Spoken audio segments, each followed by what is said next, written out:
নমস্কার, আপনারা দেখছেন ভিশন প্লাস নিউজ, সঙ্গে রয়েছে আমি দিশা। বহরমপুরের হোতা সাঁকো পরিদর্শন করতে এলেন প্রাক্তন কংগ্রেস সাংসদ অধীর রঞ্জন চৌধুরী। সংসদে থাকাকালীন তারই তহবিলের টাকা দিয়ে শুরু হয়েছিল এই সাঁকো সংস্কারের কাজ। আজ কাজ পরিদর্শন করতে এসে তিনি প্রশাসনের কাছে দাবি জানান, নতুন ব্রিজ তৈরির পাশাপাশি যেন পুরনো ব্রিজের সংস্কারের কাজ বা দেখভালের কাজ বহাল থাকে।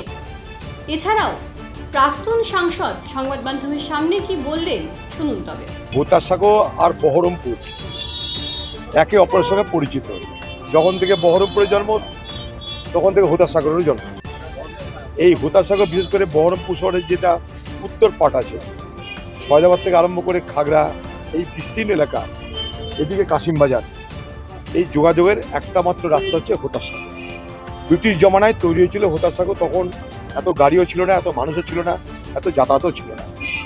ক্রমে ক্রমে জনসংখ্যা বাড়ে, যাতায়াতের প্রয়োজনীয়তা বাড়ে, গাড়ি ঘোড়ার সংখ্যা বাড়ে, ফলে এই ব্রিজ যথেষ্ট বলে আমরা মনে করিনি।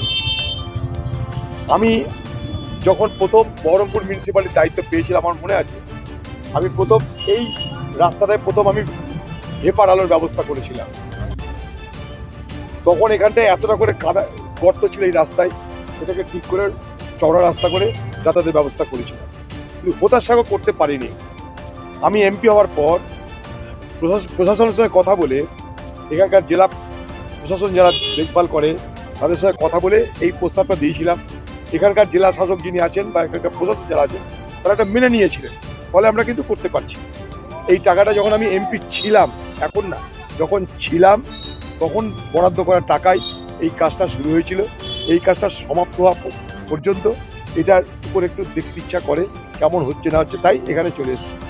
পাশাপাশি প্রশাসনের কাছে আরেকটা আমাদের দাবি থাকবে, নতুন যে কালভার্ট হচ্ছে ঠিক আছে, কিন্তু পুরনো যে কালভার্ট, এটার সঙ্গে বহরমপুর শহরের ইতিহাস পরিচয় জড়িত।